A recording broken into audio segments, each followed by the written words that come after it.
दोस्तों, जीएसटी के कलेक्शन ने तो सरकार की चूड़े हिला दी है। दिल्ली में कंपन है। निर्मला सीतारमण और मोदी के पैर कांप रहे हैं। जी हां, पैर कांप रहे हैं कि यह हुआ क्या अल्टीमेटली। सी ग्रेड में उन देशों को डालते हैं, the data provided to the fund have some shortcoming that somewhat hamper the surveillance, कि जो डेटा प्रोवाइड करवाया जा रहा है कुछ भी कैलकुलेट करने के लिए इकोनॉमी का, उसमें कमियां हैं और वो आगे जो भी सर्वे वगैरह होगा उसको हैम्पर कर सकता है, उसके रिजल्ट्स को। डी आईएमएफ का कहना है कि भारत की डेटा एडिक्वेसी जो है वो पर्याप्त नहीं है और इसीलिए उस पर उसने उसको सी ग्रेड में रखा हुआ है भारत को। और ये जो सी ग्रेड है ये भारत के सरकारी आंकड़ों, भारत के नेशनल अकाउंट्स और गवर्नमेंट फाइनेंस डेटा इंफ्रास्ट्रक्चर के लिए है। यानी कि आईएमएफ ने बोला है कि जी आपका जो पहला कारण है जिसकी वजह से हम आपको ग्रेड सी में रख रहे हैं वो है आपका बेस ईयर का आउटडेटेड होना, आपका बेस ईयर पुराना हो गया है। इस बात को मैं भी मानती हूं, शायद आप सब भी मानते होंगे। हम बहुत सारी चीजों को, इन्फ्लेशन को कैलकुलेट कर रहे हैं, बहुत सारी चीजों को कैलकुलेट कर रहे हैं 2011 और 12 के कंपैरिजन में। यहां पर सच बात बताऊं आपको कि अभी जैसे 1 दिसंबर को कलेक्शन बताया गया जीएसटी का कितना आया, 1.70 लाख करोड़। ये नवंबर महीने का नहीं है, ये अक्टूबर महीने का कलेक्शन है, क्योंकि एक महीने के लैग के साथ आता है, लेकिन बताया जाता है कि नवंबर का है। जीडीपी कैलकुलेट होती है और एक्सपेंडिचर साइड से कि इतना इतना प्रोडक्शन हुआ देश में कुल मिला के और इतना खर्चा हुआ कुल मिला के। जब उनको जोड़ते हैं तो उनके अंदर का जब ग्रेनुलर डेटा में जाते हैं तो फिर वो बहुत बड़े बड़े गैप देख रहे हैं कहीं कहीं। नवंबर के कलेक्शंस ने मुझे लगता है कि हिंदुस्तान की चूड़े हिला दी हैं। निर्मला सीतारमण और मोदी के पैर कांप रहे हैं। 0.7% की वृद्धि पिछले साल की अपेक्षा, और रिफंड करने के बाद जो टोटल वृद्धि है सिर्फ 1.3% की, यानी कि सिर्फ 1,52,000 करोड़, सिर्फ 1,52,000 करोड़ साहब। जबकि पिछले महीने जो सितंबर का नवरात्रि का कलेक्शन था वो 1,95,000 करोड़ था, लेकिन वो भी सारा का सारा कलेक्शन उससे पिछले साल की अपेक्षा सिर्फ 4.6% था, और उसमें से रिफंड को मिला लो जो एक्सेस आया था तो सिर्फ 0.2% था। लोकल बॉडीज के, इन सबका पूरा खर्चा, इन सब के ऊपर पूरा कर्जा, इनका कोई भी एक आंकड़ा 2019 के बाद से पब्लिश नहीं हुआ है। 2019 में आया था 2015-16 का आंकड़ा, उसके बाद से पब्लिकेशन नहीं हुआ है। और इसीलिए आईएमएफ का कहना है कि यह बिल्कुल असंभव हो जाता है कि भारत के सरकारी घाटे का यानी फिस्कल डेफिसिट का, फिस्कल और सरकारी कर्ज का यानी सरकारों पर कितना कर्ज है, इसका सही हिसाब लगाना बिल्कुल असंभव हो जाता है। लेकिन आने वाले जो महीने होंगे साहब, जो कि बेसिकली दिसंबर, जनवरी, फरवरी, मार्च के होंगे, ये तो और कमजोर होंगे। यहां भी परचेज नहीं होगी, क्योंकि ये फेस्टिवल का सीजन तो है ही नहीं साहब। एक आखिरी फेस्टिवल का सीजन जो होता है क्रिसमस होता है, लेकिन क्रिसमस के आंकड़े, दिसंबर के आंकड़े 1 फरवरी को आएंगे। मुझे लगता है कि हमने सबसे कमजोर साल देखा है फेस्टिवल सीजन का यहां पर।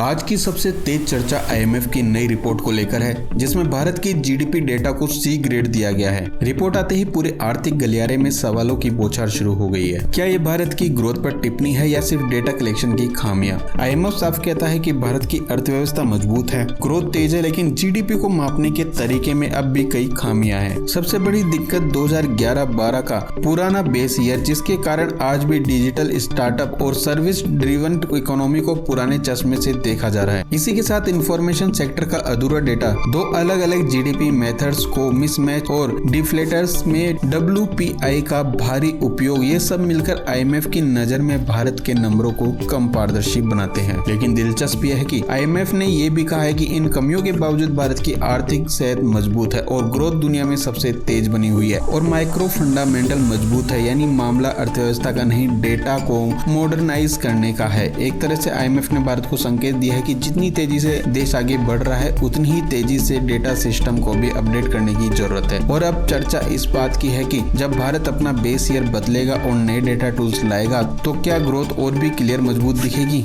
डेटा कोई फ्रॉड नहीं है हमारा, डेटा कोई गलत नहीं है हमारा। ये सिर्फ ये बोल रहे हैं कि आप आज की महंगाई, आज के नंबर्स को कंपेयर कर रहे हो 2011-12 से, तो वो एक सही कंपैरिजन नहीं है, वो कंपैरिजन गलत है। इतने सालों में इतनी सारी चीजें बदली हैं, तो उस आउटडेटेड बेस ईयर को नया कीजिए, अपडेट कीजिए। हमारी सरकार खुद इस कॉन्टेक्स्ट में काम कर रही है काफी टाइम से, एंड होपफुली अगले क्वार्टर में हमारा बेस ईयर बदल जाएगा।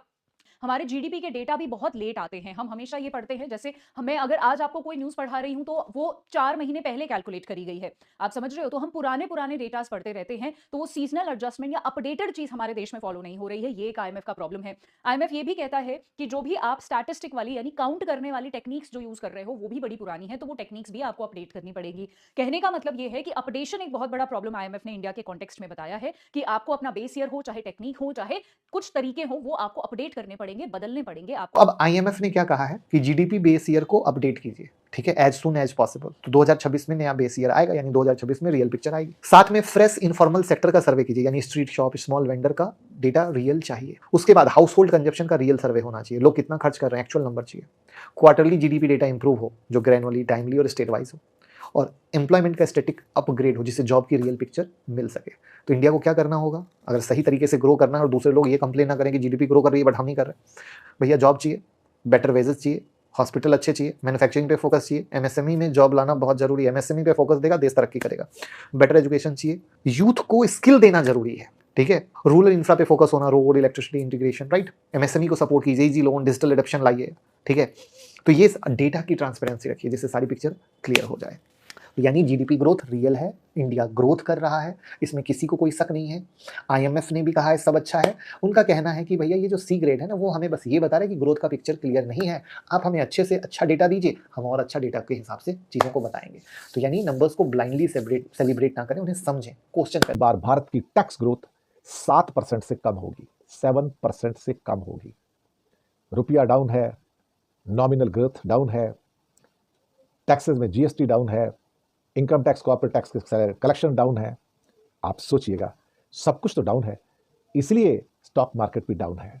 इसलिए स्टॉक मार्केट के ऊपर वो 8.2 के जीडीपी के फिगर का कोई असर नजर नहीं आया, और उसे पता लग गया कि मोदी की अर्थव्यवस्था में अंदर से दीवारों में दीमक लगी हुई है, और ये कब भरभरा कर गिर जाएंगी आपको नहीं पता। ये सच है, कड़वा सच है, पर इसे कोई मानने को तैयार नहीं है। बड़बोलापन इतना, और अलग अलग मंचों पर जाके भारत की बम्बास्टिक 8.2 की हमारी सो कॉल्ड, जिसे क्या कहते हैं कि ग्रोथ हो रही है, लेकिन उसके मुकाबले नॉमिनल ग्रोथ कहाँ है साहब, 8.7 की, और पिछली बार 9.2 की। हम तो डबल डिजिट की नॉमिनल ग्रोथ भी नहीं ले पा रहे हैं, और अब इकोनॉमिस्ट कह रहे हैं ये तो गलत हो गया साहब। अगर नॉमिनल ग्रोथ ही इतनी वीक है तो अर्निंग्स वीक है कॉर्पोरेट्स की सारी साहब। ये तो कुछ ऐसा है, ऊपर से पानी डाल रहा है किसी डब्बे के अंदर, उस डब्बे के नीचे छेद नहीं है और नीचे से निकल चला जा रहा है। हम सोचते हैं कि ऊपर से बहुत माल आ रहा है, पता लग रहा है नीचे तो कुछ है ही नहीं।